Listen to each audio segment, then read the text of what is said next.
Hi, I am a registered nurse here in California, and I just got off of my graveyard shift, and I just feel like I need to word vomit. I am just angry, frustrated, livid, confused, just completely confused as to what's going on with this pandemic. Yes, CNN has declared the Covid-19 virus as a pandemic as of today, March 9th, even though the CDC, WHO, governments refused to declare it as a pandemic. Okay, I just wrote down some notes. I got this information. This is as of March 8th from Live Science website. 564 people in the United States are confirmed to have the novel coronavirus, COVID-19. There have been 22 deaths. Globally, there have been 111,000 cases and 3,892 deaths. They said that by the end of this week, the United States said that we would have 400,000 tests available. But as of March 7th, which was 2 days ago, the FDA commissioner said that only 1,583 people have been tested through the CDC. And in the state of California, it says that we have 124 confirmed cases. 22 of those cases were from the Grand Princess cruise ship. And we have 10,250 people that are being quarantined that we are monitoring closely. However, it does not say that they have been tested or that there are plans of them being tested. I doubt that's the case. And I say that just because I've been reading stories of people who are literally begging to be tested, but the CDC is refusing or denying their request to be tested, including a nurse up north who volunteered to care for a patient who was confirmed to have the virus. She was properly geared up, but despite her physician and the county health official ordering her to be tested by the CDC declined it, saying that if she were wearing the proper personal protective gear, she should not get the virus. She should be safe. The nurse was having symptoms, and she's very concerned. As of March 4th, the state of California declared this an emergency, as did LA County, Long Beach, Pasadena, and I believe there were a couple of other cities that declared this an emergency. My hospital is in the city, one of the cities that declared this an emergency, and I'm not going to say where it is. I'm just volunteering this information so that you get a context of how urgent this is. I just read that as of today, March 9th, the Grand Princess cruise ship is waiting to be docked off in Oakland, which is up north. They have 3,500 people on board and 22 people have tested positive. I don't know if they've tested everybody on the ship. I am really concerned because I am a healthcare worker working in the front lines, and I'm also a high-risk individual with really bad asthma, along with other health problems that make me high risk, and have been trying to communicate this with hospital management since early January. At the time, I was already voicing out my concerns that there were not enough tests being done, and because it's flu season, I didn't know whether the patients coming in, coughing, sneezing, actually had just the regular flu or this flu from Wuhan. And I also expressed my concerns about not being able to wear the appropriate mask, because even as early as January, we were already talking about the shortage of masks in the hospitals.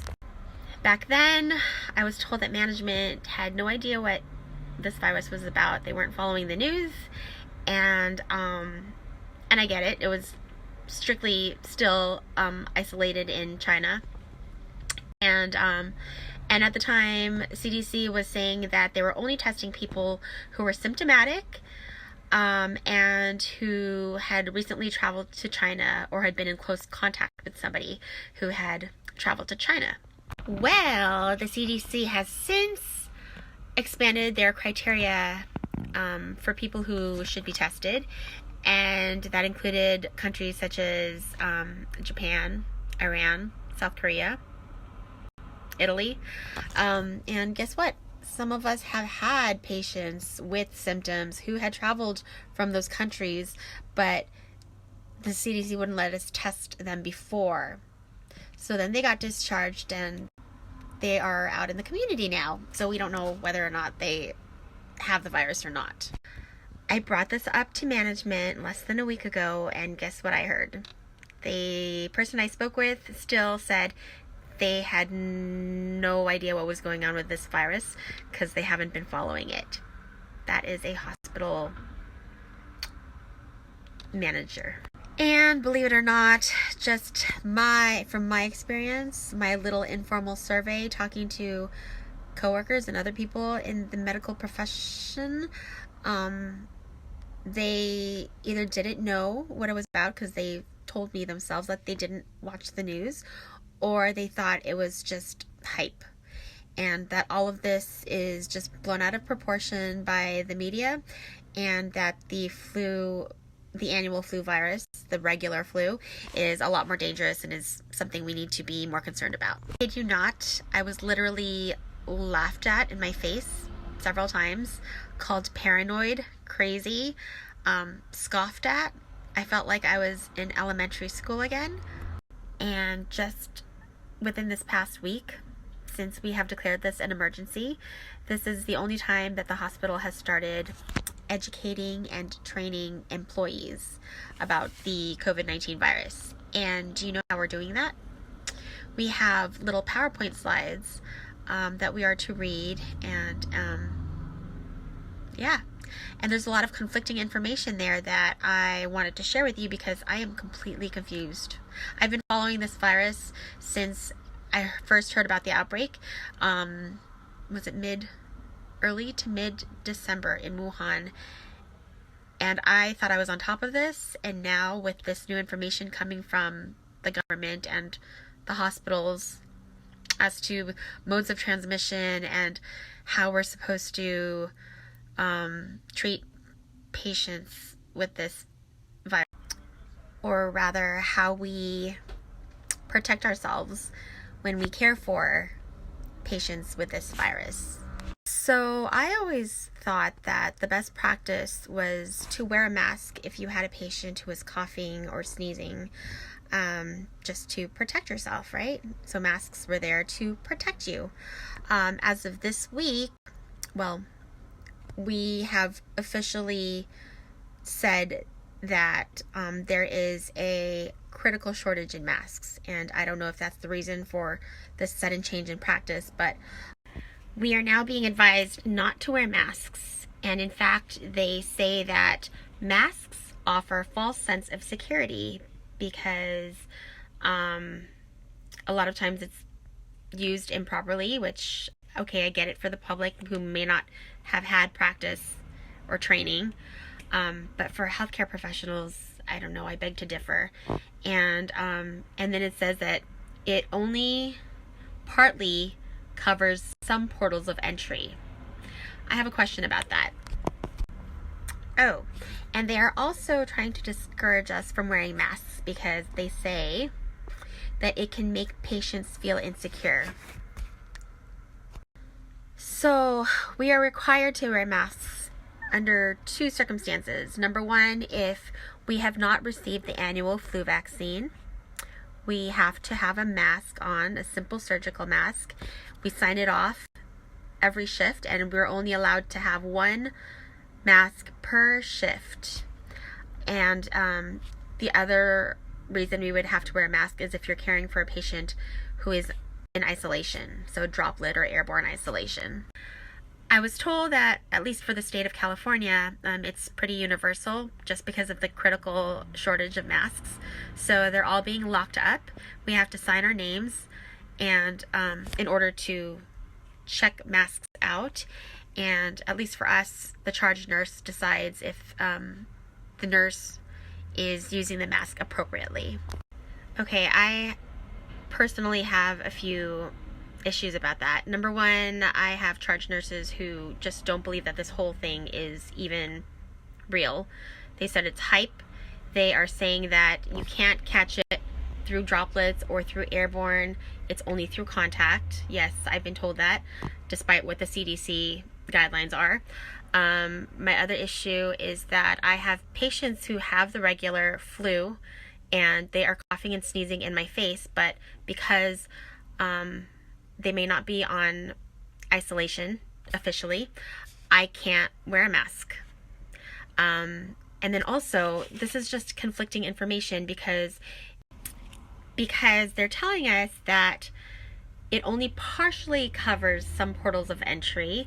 You're having a false sense of security. They're saying you may be more prone to catching the virus or whatever because you're touching your face because of masks. Then why are you having healthcare providers who don't have the vaccine, the annual vaccine, why are you having them waste their time wearing a mask?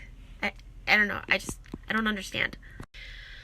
Another thing is that the CDC, according to our training, says that the coronavirus, the COVID-19, is only transmitted through droplets. So up to 6 feet away. You can be 6 feet away from a person, they can cough or sneeze, and the droplet can still reach you.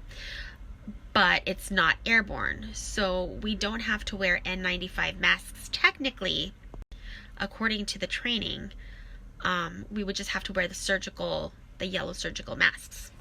And yet, some emails and parts of the training says that I guess we're going to try as much as possible to wear the N95 masks and goggles. Even though they're saying it's droplet precautions, not airborne. I am so confused. This concerns me a lot because I've heard of cases where people transmit this virus asymptomatically. They don't have to have the symptoms, the coughing, the sneezing, fever, etc., yet they could be carrying the virus and spread it to people who are more vulnerable than they are. So how does that protect me as a healthcare worker seeing, spending 15 hours a day with these patients, not being allowed to wear a mask, and yet this can be transmitted asymptomatically? I don't get it. So yeah, at this point, forget about the hazmat astronaut suits that I see people on TV wearing. All over China, they're wearing the hazmat suits. Like, they couldn't even go to the bathroom all day just because it was such a process to take it on and off, and they were saving their PPEs. And yet we're not even talking about that right now. We just can't even get freaking masks. In our emergency room, where I don't know how countless of people are coming in and out of there with coughs. Like, how do you know one of them doesn't have COVID-19? And all we have are paper masks and N95 masks, and we don't even know when to wear them. We try not to wear them because we're conserving them. We're not even doing testing yet. And we got an email saying that our hospital doesn't test it. We still have to go through the CDC. I don't think our county even tests it yet. And yet we are being told not to panic. This is all hype. Be concerned about the regular influenza, and don't worry. Rest assured, our hospital has not treated anybody, who has been confirmed positive with the virus. But then I wonder, we haven't tested anybody, really. I don't know how many people we've tested. I can't get anybody tested. But don't forget, the number one way to prevent this is to wash our hands. Wash your hands. Masks aren't the answer. However, I just have to share this story. I don't want to get anyone in trouble, but this is just like a common scenario. You have a coworker who just came from Asia, one of the places with the outbreaks, went through the airport without a mask, didn't get tested, went straight to work and is caring for a patient who has a really low immune system and is not wearing a mask because we don't have enough masks. I don't know. I'm kind of concerned. Again, stating the theme that I just learned this week. Masks are not the answer. They do not protect you from this virus. Washing your hands will. I just wanted to remind you guys of the incident up north where a patient was declined to be tested by the CDC. So this patient went to 2 different hospitals. They put this patient on droplet precautions because they had flu-like symptoms. They weren't tested for COVID-19, so you don't put them on airborne, right? It's droplets. And then you have 124 healthcare workers who are being quarantined and are out of work for 2 weeks because they were exposed. When they finally tested this patient and found out that this patient had the virus. By the way, have I told you yet that we were told that the hospital administrators, I guess, are working closely with doctors to clarify protocols for when we do have a patient who's positive for the virus come into the emergency room and they're symptomatic. We are trying to work on protocols for that. And yet, in the same paragraph, we're being told that we have the necessary policies and procedures and supplies. I'm so confused. Maybe I'm sleep deprived. I don't know. Here's another issue that's been coming up that hasn't been addressed yet, but we are being told not to go to work if we are feeling ill, which is common sense, right? But we have recently changed our absence policies, so now we are only allotted 4 to 5 sick leave calls in 1 year, and some of us have already used that because it is flu season and we've been sick. If for some reason we are infected by this virus, first of all, how will we know that we're infected if we're not being tested? If we do have to quarantine ourselves for 2 weeks, is that going to count against us? Are we going to get paid?